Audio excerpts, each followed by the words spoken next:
ओम शांति। आज का अव्यक्त महावाक्य 15 सितंबर 1969 से लिया गया है, जिसका शीर्षक है याद के आधार पर यादगार। आवाज से परे जाना है व बाप को भी आवाज में लाना है। आप सब आवाज से परे जा रहे हो और बाप दादा को फिर आवाज में ला रहे हो। आवाज में आते भी अतीन्द्रिय सुख में रह सकते हो, तो फिर आवाज से परे रहने की कोशिश क्यों? अगर आवाज से परे निराकार रूप में स्थित हो, फिर साकार में आएंगे तो फिर औरों को भी उस अवस्था में ला सकेंगे। एक सेकंड में निराकार, एक सेकंड में साकार, ऐसी ड्रिल सीखनी है। अभी अभी निराकारी, अभी अभी साकारी। जब ऐसी अवस्था हो जाएगी, तब साकार रूप में हर एक को निराकार रूप का आपसे साक्षात्कार होगा। अपने आप का साक्षात्कार किया है, ब्राह्मण रूप में तो हो ही। अगर अपना साक्षात्कार किया है, तो क्या अपने नंबर का साक्षात्कार किया है? और कोई भी आपका रूप है जिसका साक्षात्कार किया है? अपने असली रूप को भूल गए। वर्तमान समय आप किस रूप से युक्ति युक्त सर्विस कर सकते हो? जगत माता। आज तो विशेष माताओं का ही प्रोग्राम है। रहना माता रूप में ही है, सिर्फ जगत माता बनना है। माता बनने बिना पालना नहीं कर सकते। आज माताओं को किस लिए बुलाया है? वर्षे के अधिकारी बन चुकी हो कि बनना है? वारिस बन चुकी हो कि बनने आए हो? वारिस से वर्षा तो है ही कि वारिस बनी हो, मगर वर्षा नहीं मिला है। वर्षे के हकदार तो बन ही चुके हो, अब किस कार्य के लिए आई हो? बाप दादा ने जरूर किसी विशेष कार्य के लिए बुलाया होगा।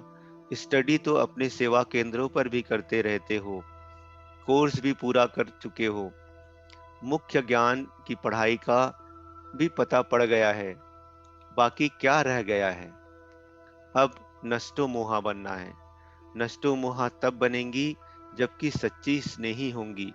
जैसे कोई भी चीज को आग में डालने के बाद उसका रंग रूप सब बदली हो जाता है, तो जो भी थोड़े आसुरी गुण, लोक मर्यादाएं हैं, कर्म बंधन की रस्सियां, ममता के धागे जो बंधे हुए हैं, उन सबको जलाना है। इस स्नेह की अग्नि में पड़ने से यह सब छूट जाएगा, तो अपना रंग रूप सब बदलना है। इस लगन की अग्नि में पड़कर परिवर्तन लाने के लिए तैयार हो। जो चीज जल जाती है वो फिर खत्म हो जाती है, देखने में नहीं आती। ऐसे अपने को परिवर्तन में लाने की हिम्मत है। आप सबकी यादगार अब तक भी कायम है। आपकी यादगार का आधार किस बात पर है? जितनी जितनी याद है, उतनी उतनी सबकी यादगार बनी हुई है, अब तक भी कायम है। आपकी याद के आधार पर सबकी यादगार बनी हुई है। अगर याद कम है तो यादगार भी ऐसा ही होगा। अगर यादगार कायम रखने का प्रयत्न करना है, तो पहले याद कायम रखो, फिर उस आधार पर यादगार बनना ही है। हर एक के विशेष गुण पर हर एक का ध्यान जाना चाहिए। एक एक का जो विशेष गुण है, वो हर एक अगर अपने में धारण करें, तो क्या बन जाएंगे? सर्वगुण संपन्न। जैसे आत्मा रूप को देखते हो ना, तो फिर जब कर्म में आते हो, तो हर एक के विशेष गुण तरफ देखो, तो फिर और बातें भूल जाएंगी। गुणों को ही अपने में भरने का प्रयत्न करना है। आज माताओं को चंद्रमा का टीका लगाया है। चंद्रमा के जो गुण हैं, वो अपने में धारण तो करने ही है, परंतु चंद्रमा का सूर्य के साथ संबंध भी गहरा होता है। तो चंद्रमा जैसा संबंध और गुण धारण करने हैं। और चंद्रमा का कर्तव्य कौन सा है? शीतलता के साथ साथ रोशनी भी देता है। अच्छा, अब विदाई। अच्छा, ओम शांति।